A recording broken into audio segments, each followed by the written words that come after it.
infamous Eager Beavers and their custom B17 bomber, aka the old 66, as requested by our resident subscriber Vincent. This is for you, buddy. It's been a long time coming. I got lazy, and first off, let's get something out of the way. I'm getting too lazy with my upload schedule, and I've noticed that. And it seems like I'm starting to stagnate on them, and I haven't been consistent in any way. But yeah, like this has been a problem with me lately. And it's mainly due to me having a job and like just coming in and learning like 6 or something, and then being super duper tired, and also just combination of me just laying on my bed and then turning on the TV, getting lost in the TV for a bit. So yeah, this is something I've been struggling with for a bit. I'm sorry about that. Sorry guys. Sorry for both the inconsistent upload schedule, and I apologize for my laziness on keeping a consistent upload schedule. That being said, I will try my absolute best here. Without further ado, enough of this. By the way, this is a 35-minute video, or 35 minutes and 9-second long video. So yeah, you picked quite the upload schedule for quite the editing I'm gonna have to do. So if this doesn't come out today, which is Thursday at around on July 25th, it will be coming out tomorrow. So yeah, let's get started. 3, 2, 1, 0. This is a story of a B-17 pilot and a bombardier, two anti-heroes that become best friends and assemble their bombing crew out of a bunch of misfits that don't fit in anywhere else, and they become adamant on doing things their own way. So much so that the US government won't even give them a B-17 to fly. They then proceed to build their own and become the most heavily decorated air crew in US history. Today we're talking about Jay Zemer, Joe Sarnofsky, and their air crew, the Eager Beavers, the most decorated air crew in U.S. history, responsible for completing the most decorated mission in U.S. history, all while flying the most heavily armed bomber of World War II, Lucy, aka Old 666. This video is brought. Let's take a moment to actually look. Like, that fucking code name is nuts. That is a nuts code name, by the way. I mean, we got other aircrafts out there that has like weird nicknames. We got like old C-130s called Puff the Magic Dragon, and there's the new one AC-130, I think J, called Azrael, which is the Angel of Death. Like, dude, man, these plane names, man. Brought to you by Warwood Tool, makers of the original American entrenching tool from World War I. And while they're not making entrenching tools anymore, they are making sledgehammers and axes, and they're making them using the same drop hammer forging techniques that they used back in World War I, right out of West Virginia. If you need a tool for the rest of your life, check them out. This video is also brought to you by LAS Concealment. Full disclosure, I originally turned them down as a sponsor because I've done several holster making companies before, and I just think it's disingenuous to have a bunch of sponsors for the same type of product. So I said no. Despite that, they decided to send me a holster anyways for free, and it actually ended up becoming my favorite holster and the only one I've been carrying lately. So moving forward, they are going to be the only holster sponsor of the channel. I need a corporal. You're it until you're dead, or till I find somebody better. I wonder if I could get LAS to make me a holster for my sledgehammer. What? Bro, what are you talking about, man? No.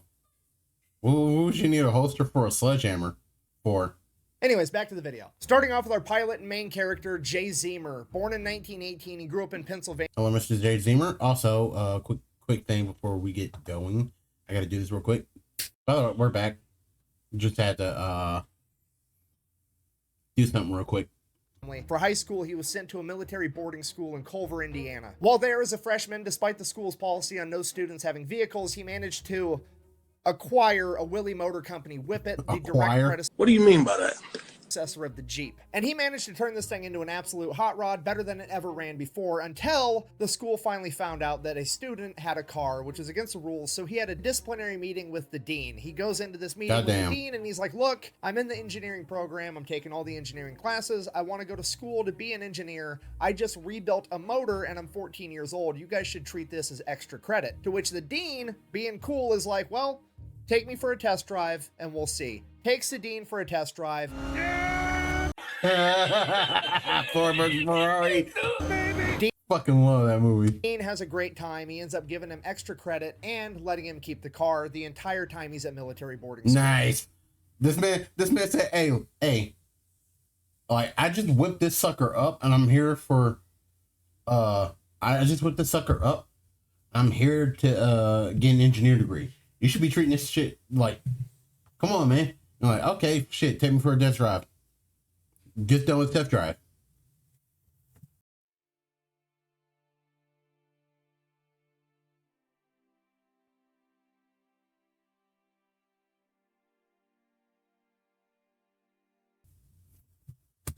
So his grades were a little lackluster his freshman year because he was busy restoring a car. After that, he aced absolutely everything from sophomore to senior year. He goes on to apply to go to MIT to become a civil engineer. He gets rejected by MIT because his grades were lacking his freshman year. So he drives his Whippet that he rebuilt all the way to MIT, and he camps outside the admissions office for days until they agree to meet him. He then goes in and proceeds to persuade the head of admissions to let him into MIT. So he gets into MIT, goes on to become an engineer. While he's at college, he joins the ROTC program, which is like the pre-officer training program that they have at most colleges. Oh.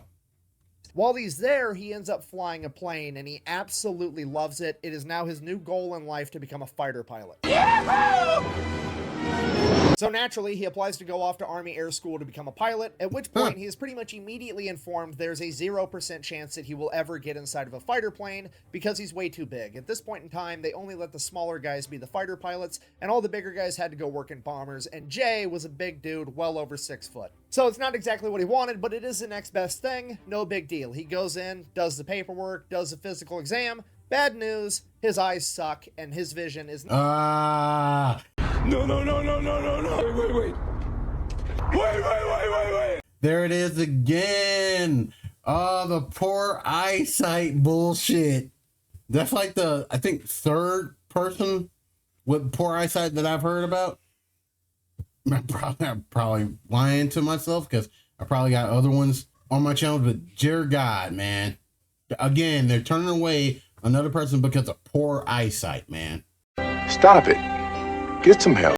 It's not good enough to become a pilot. So the entire notion of being a pilot gets shelved for now, at least. He goes back to college, continues going through the ROTC program to be an Army infantry officer, and while this is going on, he's constantly researching on ways to make his eyes better, and he finally comes across this crazy optometrist named Dr. Bates, and he has the Bates method. Basically, this method wanted to treat your eyes like they were muscles. Bates believed that glasses enabled your eyes to be lazy, so he would crush his patients' glasses and then force them to do a bunch of eye-straining exercises in hopes of building up better vision, similar to how you would lift weights to get bigger muscles. One of these exercises includes... It was basically like one of those, like, I wouldn't even say wacky methods, but it's like it's one of those like weird methods you would find like in real life somebody does and they say it works. In this case, I'll give you an example, like the Wim Hof method, and how it can be used to like stave off inflation and like diseases and stuff. For anyone who doesn't know what Wim Hof is, I'll like literally I probably like put a little video up here right here. 5, 4, 3, 2, 1. It's actually quite okay now. Yeah, so that's the Wim Hof method. Included staring directly into the sun. Obviously, with hindsight being 2020, this didn't work that well, and it certainly wasn't recommended, but the young Jay Zemer wanted to be a pilot so bad that he was, in fact, willing to go outside every day and attempt to beat the sun in a staring contest. Oh, it's a deep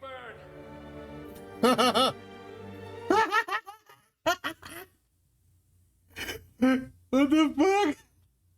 Like, I'll train my eyes so hard by looking at the sun.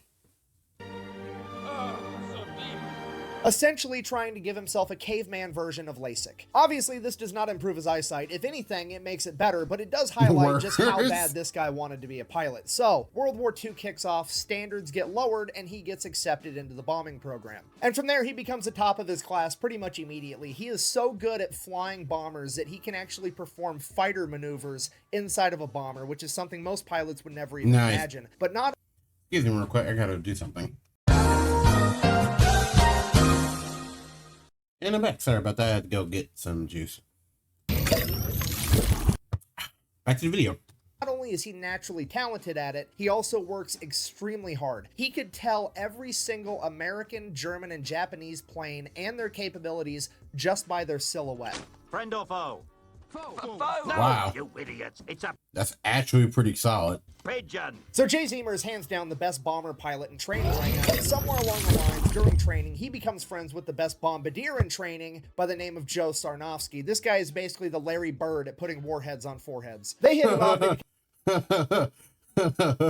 become best friends. They have a ton in Warheads on foreheads. common. After they graduate from school, they get separate missions and they get separated. So early 1942, Jay Zemer gets assigned to the 5th Air Force, and he's not happy about it because the 5th Air Force is also referred to as the Forgotten Fifth. The reason they're called that is because they are stationed in Australia, and their job right now is to basically run a containment war against Japan, trying to slow them down and contain them to the Pacific. And I'm getting that feeling I know where the story is going. This is about to become one of the well-known air divisions because of our main character here. No.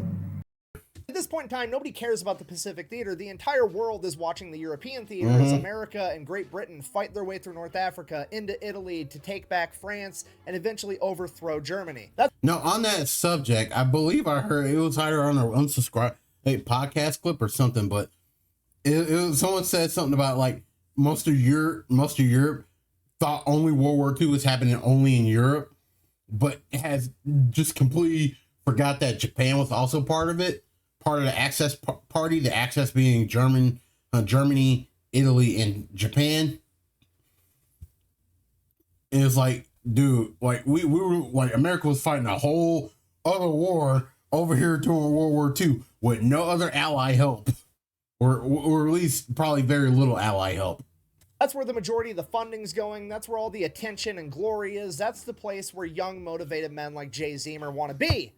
But that didn't happen. So Jay shows up to Australia. He is the FNG, the fucking new guy. Nobody trusts him. He has zero street cred. Nobody wants him in their crew. Now, that's standard. I mean, it's like me on YouTube. Just like me on YouTube right now. This is partially due to the fact that he's a new guy, and that's just how it goes for new guys, sure. But mainly, it's because the Japanese are kind of kicking America's ass right now. It's mid-1942. America just got involved in this war. A lot of their pilots are inexperienced. A lot of their equipment's outdated. And everybody's giving all the funding to the European theater. So it's not a great time. And you got to remember, since this is 1942, America hasn't come out with the Hellcat or the Corsair yet, meaning that America has no fighter plane capable of going toe-to-toe with the Japanese Mitsubishi Zero. So even if the bombers did have a fighter escort, they weren't capable of going toe-to-toe with the Japanese Zeros anyways, so it has never been more dangerous to be inside of a bomber, and it has never been more important to have everybody in that bomber crew as good as possible to increase everybody's chances of survival. If so facto, nobody wants to risk it on giving a new guy a shot. So it becomes apparent to Jay early on that if he ever wants to get up in the air, he's going to have to do some gangster shit. So he goes over to the bulletin board, and on that bulletin board are the missions that are deemed so incredibly dangerous that they are volunteer basis only, and he starts volunteering for all of them, filling in any position where he's needed. Rising up, back on the street. The majority of these missions would wind up being reconnaissance missions, which is where they're going to take a B17 Flying Fortress. Instead of filling it with bombs, they're going to fill it with extra fuel tanks, equip it with cameras, and send it way off into enemy-held territory all by itself to hopefully get some valuable intel. Now, as I'm sure you can imagine, a single bomber flying alone in enemy-held territory is extremely dangerous, and nobody is about to let their pilot or co-pilot be the brand new guy fresh out of school, so Jay just has to fill in wherever there's a gap. Yeah, I imagine so. It's like, because like in 99, it's like just stealth technology hasn't even been invented yet at this point. Over time, he winds up doing everything. He's a tail gunner, a ball gunner, a waist gunner, a navigation guy, a radio guy. He can do everything. Yeah, it's basically being a jack of all trades, master of none.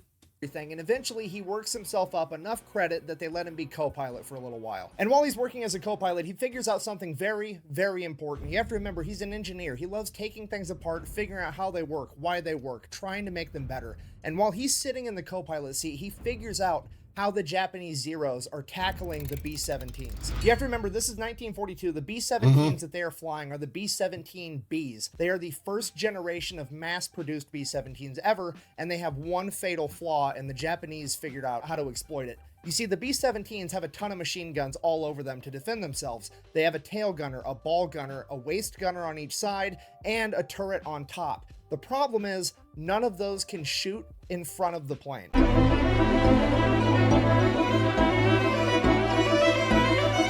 The only thing the front of the plane has is two 30 caliber flex guns, which you can kind of see right here, which might as well be nothing at all when it comes to shooting down an actual plane. Later generations of the B-17 would end up getting more firepower and turrets on the front to help alleviate this issue, but at this point in time, they didn't have that, so the Japanese Zeros would approach from behind, well out of range of the machine guns, pass the B-17 altogether, and then go and do a U-turn and approach the B-17 head on and shoot it down, where the B-17 had no way to defend itself. And during his time as a co-pilot, Jay Zemer caught on to this and developed a plan. Fast forward, Jay Zemer on his first mission, he finally got enough street cred, and there was finally a mission dangerous enough that they were going to let him be the pilot. Sure enough, a Japanese Zero shows up, does the exact same thing, passes outside the range of the guns, does a big U-turn, comes back to confront Jay's B-17 head on. As soon as the Zero gets within range, Jay takes his B-17, turns it up on a wingtip, and banks, exposing the belly of the B-17 to the Zero, forcing the Zero to go the exact opposite direction and down, putting it directly in the firing lines of both the belly gunner and the tail gunner, shooting down the Zero. I got him! I got him! And that is just one of multiple combat maneuvers that Jay is perfect. Engineered inside of his head, pushing the B-17 airframe to its absolute limit. Fast forward into the mission, he lands the plane, no problem. The entire crew gets out and swears that they are never getting on a plane with Jay Zemer flying it ever again. And that becomes the new norm for a couple months. Jay went from the new guy that nobody trusted to fly to now he's so good, he's crazy, and we're scared to fly with him. That wasn't until a bunch of new reinforcements showed up on the island, and among them was none other than his best friend, Larry Bird. I mean, Joe Sarnofsky. So Larry Bird. Jay and Joe start volunteering to go on a bunch of dangerous missions together. Same thing happens every time they fly on a mission. Pretty much everybody else on the plane. Yo, this is a perfect editing clip for that. Refuses to ever go on a mission with those two ever again because they're absolutely crazy. But every once in a while they find somebody just crazy enough to keep flying with them, and over the course of a couple months they build up an entire air crew that starts volunteering together on every dangerous mission available, earning them the nickname the Eager Beavers. Making up the team we have Bud Thule, apparently the only man Bud Thule's navigator, top rank, and smart enough to be turret. a navigator and crazy enough to fly with these guys. Nice. And then of course we have Jay Zemer as the pilot, Joe Sarnofsky, the squad. As heroes or villains. They don't. is the bombardier, and from there it just gets completely out of hand because after that we have the radio expert, William Vaughn, aka Willie. He is one of the most experienced bomber crew members in the entire US military at this point that's been on countless missions, one of which his B-17 landed to refuel when his crew was ambushed by 500 Japanese soldiers. They took the machine guns out of their B-17 and proceeded to defend themselves in a firefight for 10 hours until the Australians showed back up. And during that 10 hours, Willie had 14 confirmed kills, 4 of which were in close quarters combat, 2 with his Colt 45 1911, and 2 with his knife. Jay Zemer said he didn't plan on getting in any knife fights at 30,000 feet, but if he did, he had Willie. Next, we have camera expert and waist gunner George Kendrick. Typically on a B-17, you're supposed to have one waist gunner on either side of the plane, but Kendrick preferred to man both sides completely by himself. Balls. The balls. When Jay Zemer asked him if he wanted to find another waist gunner for the other side, Kendrick said, and I quote, "These are my guns and I'm going to shoot all of them. I don't need to be bumping asses with another guy while I do." The balls. Which is the most American shit I've ever heard in my entire Yeah. Oh, like that is the most Chad answer you could possibly give him. life. Next, we have Johnny Abel, a 19-year-old farm kid that's so mechanically gifted that he is deemed Oh boy, here we go. Another farm kid. more valuable as a Sometimes ends up being one of the MVPs. mechanic on the ground than he is a member of a bombing crew. Despite that, he wants to be a pilot. So Jay is teaching him how to become a pilot, but in the meantime, he's the topside turret gunner. Next, we have the tail gunner, and he is the biggest, fastest, strongest man in the entire 5th Air Force, Herbert Pugh, aka Pudge. There was a couple other strategies. Pudge.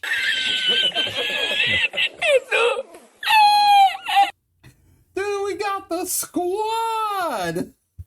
We got the squad. This was a core group of men that became best friends and went on the most dangerous bombing runs and reconnaissance missions that the war had to offer. Because of this, they very quickly built up an incredible reputation and became too valuable to lose, at which point leadership doesn't let them go out on the dangerous missions anymore, and they send them out on a regular bombing run with like 10 other B-17s, and if that wasn't bad enough, they're going to make Jay and his men be the first bomber in line, which if you don't know is the safest bomber in the entire run, because as soon as their bombs hit the ground, that's what alerts the enemy that they're even there. So when they go through, there's no enemies manning the anti-aircraft guns, so they're done and gone by the time there's any enemies returning fire. It's that second, third, fourth, fifth, sixth, seventh, eighth plane that faces the real danger, and that's just not okay with Jay and his men. So they go out on the mission just like they're ordered to, and they are the first ones to drop their bombs, just like they're ordered to. They make a clean getaway, they get out to open ocean, at which point Jay tells his men, get ready for a fight, because he does a U-turn,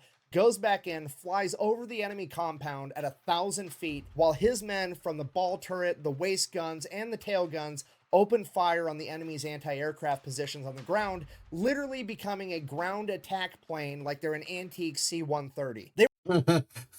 I mean, honestly, this sounds like the predecessor to the AC-130. I was just about to comment on that. It's like, oh, it's basically like a early drafts version of an AC-130 drive-by.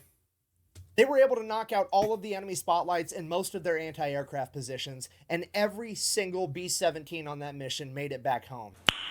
Nice. So Jay, the eager Beavers, and all the other B-17s on this mission make it back to base completely okay, at which point Jay is treated like a hero by his commanding officers. No, I'm just kidding. You see, the commanding officers can't... I was like, oh boy.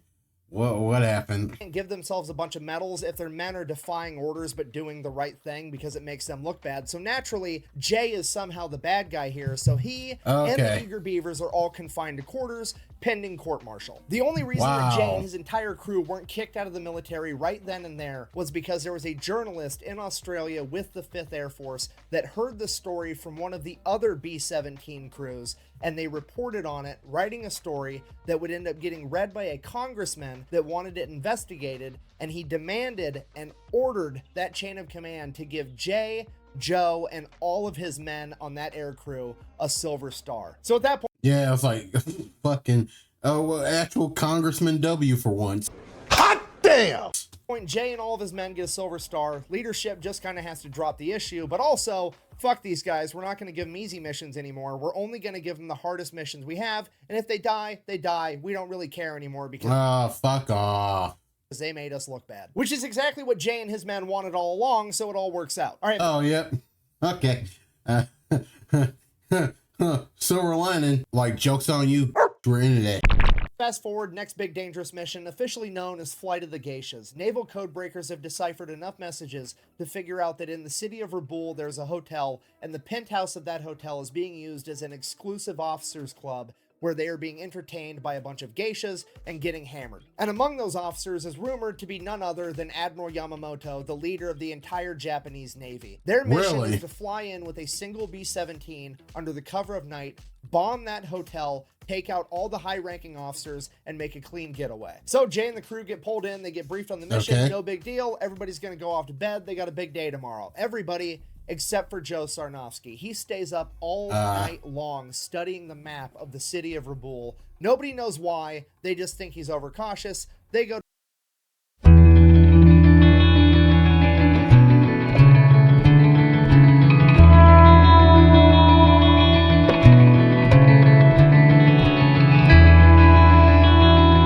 next day, they take off on their mission. Hopefully that actually comes into play in a good way.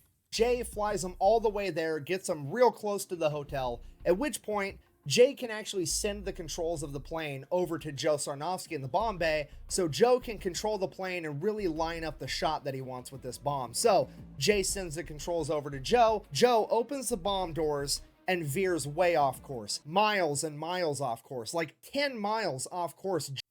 Why? Joe steers this plane, essentially blind, driving the plane just from what he can see outside of the bomb bay. And then, before anybody even knows what's happening, Joe just says bombs away, drops the bombs on a seemingly random location, and sends the controls back over to Jay. Everyone is completely confused. Yeah, what the fuck? Nobody knows what's going on. The bombs make impact, and there is a humongous explosion, way bigger than this 500-pound bomb could have ever done on its own. Joe had just hit a major ammunition depot for the entire Japanese Navy, and his single I guess it did come into play. Woo! Yeah, baby! That's what I've been waiting for. That's what it's all about. Woo!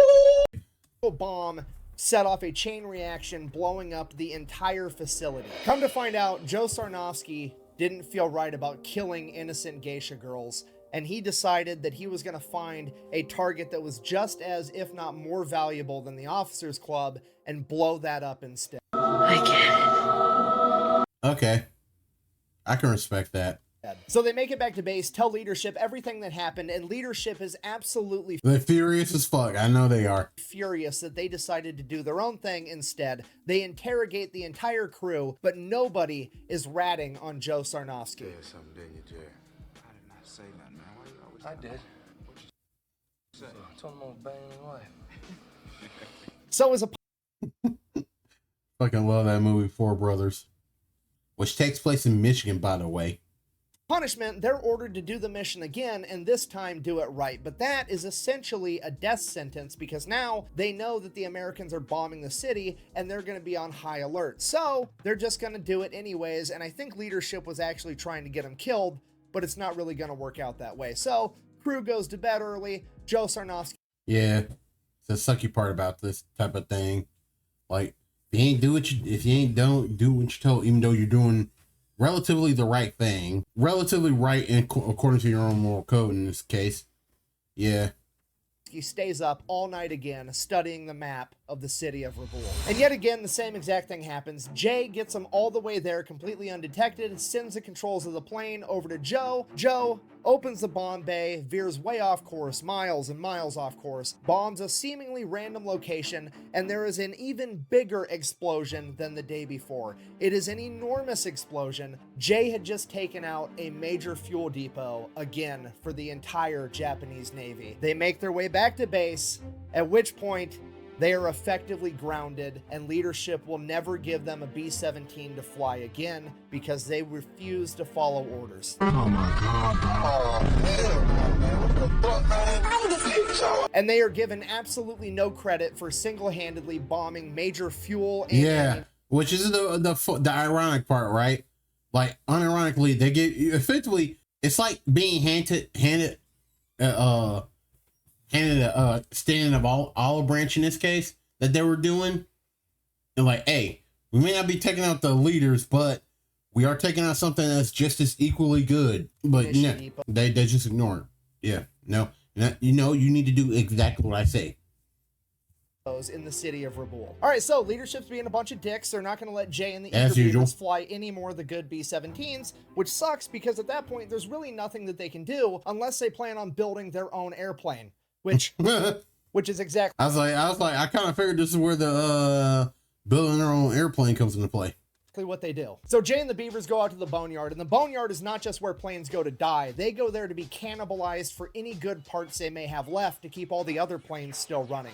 And what they come across is what used to be a B-17. It has been stripped of every usable part and is covered in bullet holes, and there is no way that this thing is gonna fly. The only identifying characteristics of this plane at all was the faded word Lucy up on the front and the tail number 2666, which would later bring about its nickname, Old 66. No way.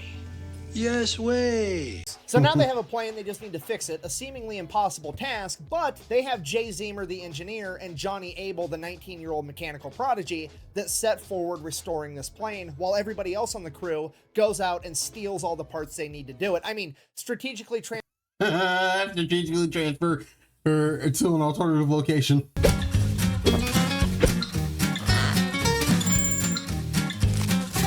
Ah, that's it. Honey bun, we're good to go. Transfers equipment to an alternate location. Some of the equipment that the Eager Beavers managed to acquire included 4 new Cyclone engines, radio equipment, camera equipment, and 19 50 caliber machine guns. Right off the bat, we have a problem because right around the time that the Beavers start finding all of this amazing equipment, a bunch of other air crews seemingly have lost a bunch of their amazing equipment. So a bunch of them are going to go back and try to steal it off of old 666, at which point the only logical solution is for the entire crew to start living on old 666 while they restore it all day and all night and spread the word that the 50 caliber machine guns are loaded, and if that doesn't work, you get to fight Willie about it. And I dare you, I double dare you. At this point, leadership has completely lost control of the situation. Everybody's calling Jay Zemer and the Eager Beavers pirates, renegades. Everybody's looking at leadership to stop them, at which point leadership is kind of like, fuck, I think they might be talking to me too, and I don't want to fight Willie, so we're all just going to look the other way.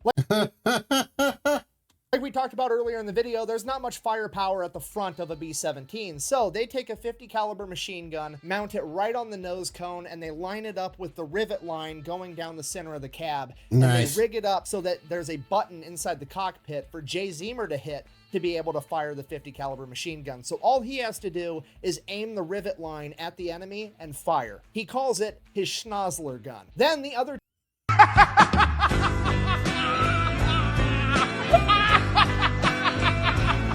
A Schnozzler gun?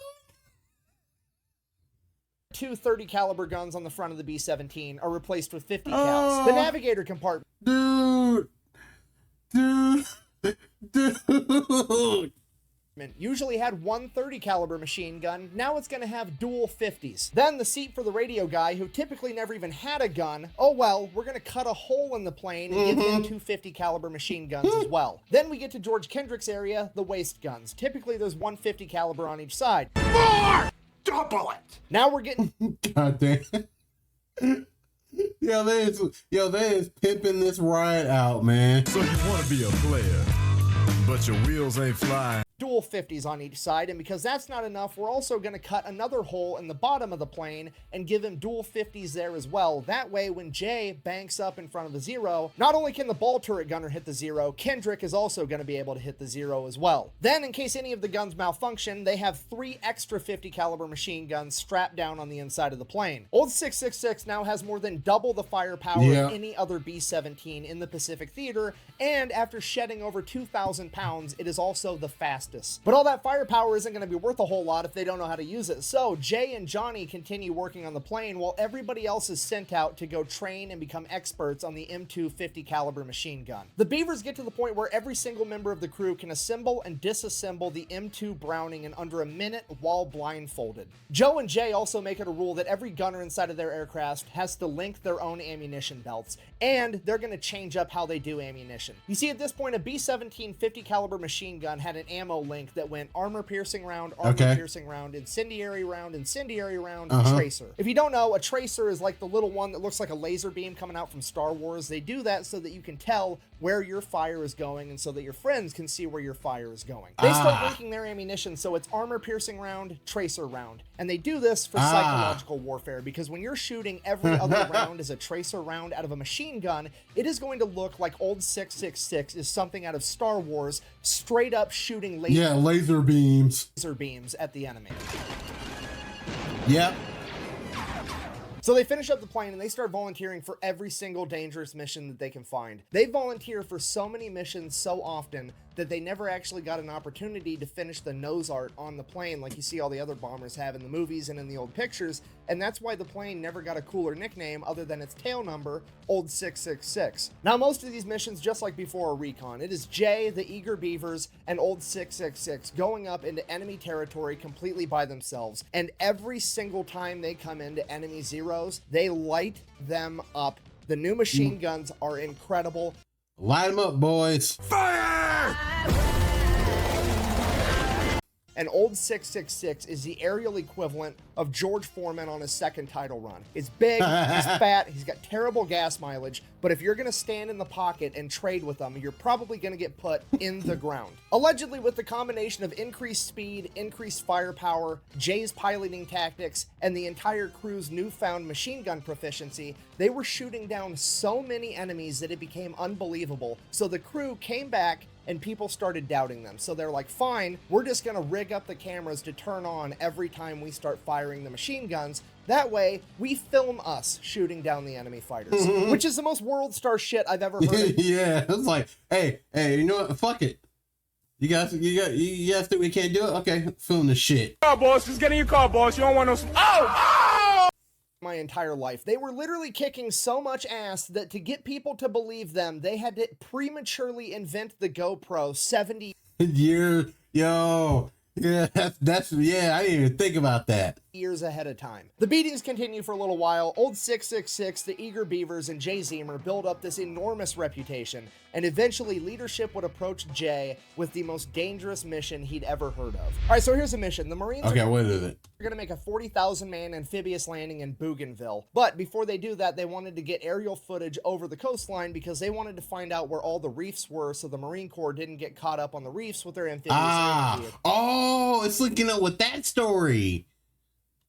The problem with that is the only way to get enough high definition in that footage to be able to see reefs that are underwater is to use a trimetragon camera setup, which is 3 cameras where they merge all the footage together. And the only way to actually film this and make it work is to fly in a perfectly straight line under perfect weather conditions, and they can't move the plane at all. Even a single degree of tilt would ruin the entire thing. Wow. And in order to film this coastline, they're gonna have to do that for 22 minutes straight in enemy territory, and that enemy territory...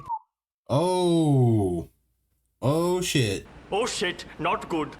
May or may not have enemy fighters and anti-aircraft guns on the coast. And if there is anti-aircraft guns on the coast, it's pretty much game over because again, they have to fly in a perfectly straight line for 22 minutes straight in broad fucking daylight. The worst gunner on the planet has enough time to get dialed in and shoot them down. And that's assuming they even make it to the coastline because Bougainville is 600 miles into enemy-held territory. Because of this, the leadership only approached Jay with this mission because they were just hoping that he would pilot it. They never in their wildest dreams imagined that his entire crew would volunteer to go on this mission because it had such a low chance of survival. Despite that, after being briefed on the entire thing, Jay rushes over to the barracks where the Beavers are, briefs them on the entire thing, and he's like, look, I'm calculating there's like a 10% chance that we survive this. I don't expect any of you to go with me. I don't blame you if you don't in any way, but if you do want to volunteer, there's nobody I would rather have up there with me than you guys. At which point, every single one of the eager Beavers stands up,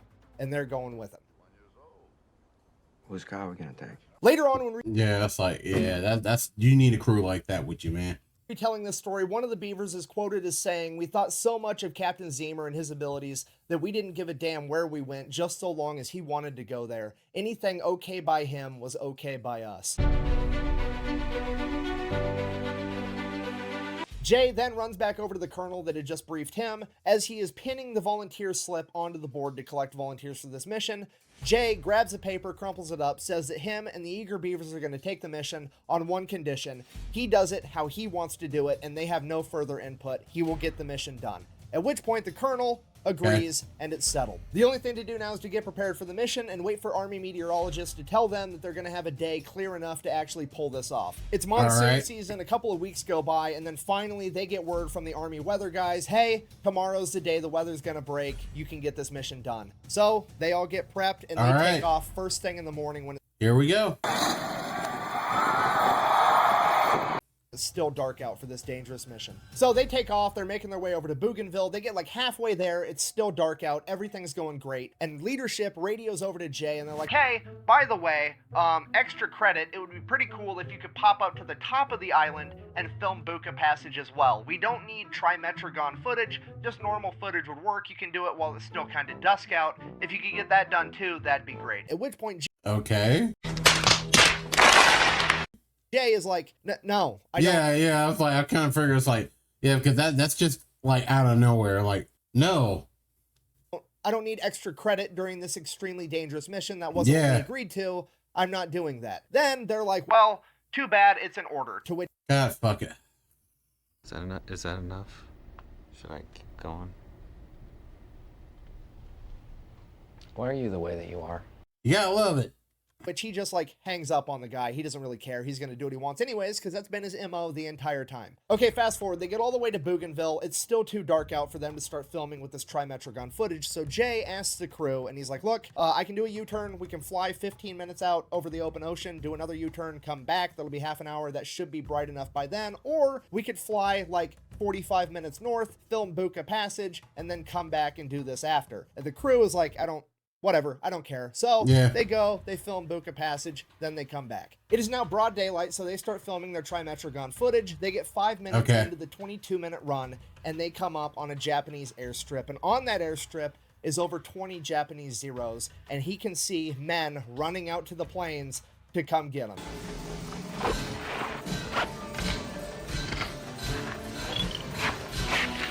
Yeah. Now, Jay doesn't realize it at this point, but these weren't just normal Japanese Zeros. This was one of the best fighter squadrons that Japan had that was specifically brought in to go take out Admiral Halsey. And in this squadron, they had 2 aces with a combined over 30 confirmed air-to-air kills. And even if this wasn't a specialized badass fighter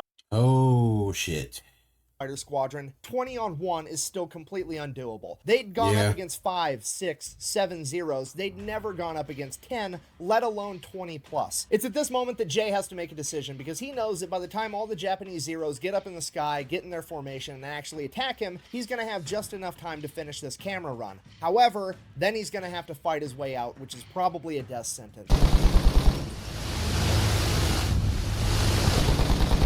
Or he could cut and run right now, and he's almost guaranteed to be able to get away with a 20-minute head start. He's taken a second to weigh his options and really think about it, and he's just about ready to cut and run, and he looks down at the water, and he can just see all these reefs just right below the water, and he just envisions 40,000 Marines and their amphibious landing vehicles hung up on these reefs, getting cut down by enemy defenses and machine gun fire, and he decides that he's going to risk it to try to save these guys. And for the next 17 minutes, the crew gets ready for a fight as Jay keeps the plane completely straight and level in broad daylight as all the Zeros get up in the air to come get them. Fast forward 17 minutes later, 24 Japanese Zeros have caught up to them, and they are trailing just behind 666 out of machine gun range. Right as George Kendrick comes over the radio and says, give me 30 more seconds, 3 Zeros pass along the outside, do their U-turn to begin their attack run against 666. Then George Kendrick radios again that he has the film done. At this point, it's too late for Jay to do his normal evasive maneuver where he plays chicken with one of the Zeros. So he just lines up the nose of the plane and his Schnozzler gun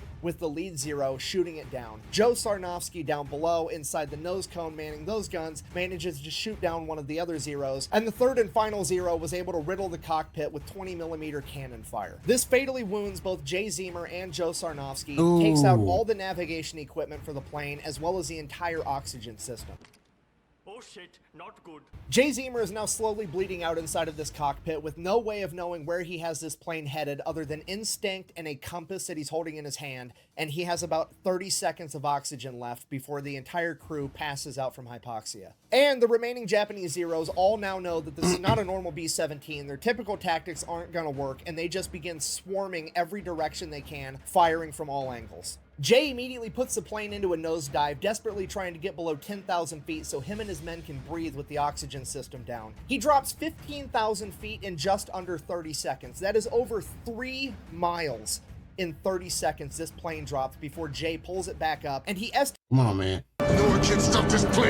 that they're at 8,000 feet. He doesn't actually know because the altimeter is broken, and the only way he can tell the altitude that they're at is because he's such a good pilot, he can look at the pressure gauge for the engine manifolds and be able to tell. At this point, the entire situation devolves into an all-out chaotic dogfight. Jay, while still bleeding out, is pulling off combat maneuvers inside of a B-17 that most pilots would never even attempt, and his crew instinctively knows how he pilots so that they are able to pick off these Japanese Zeros one by one. Your average dogfight at this point in time lasted for less than a minute, and this dogfight would drag out for over 45 minutes. And the entire time, Jay Zemer is losing more and more blood and more control of the plane, because at some point, both rudders would become damaged, and he would no longer be able to actually turn the plane using the rudders. No! God, please, no! No!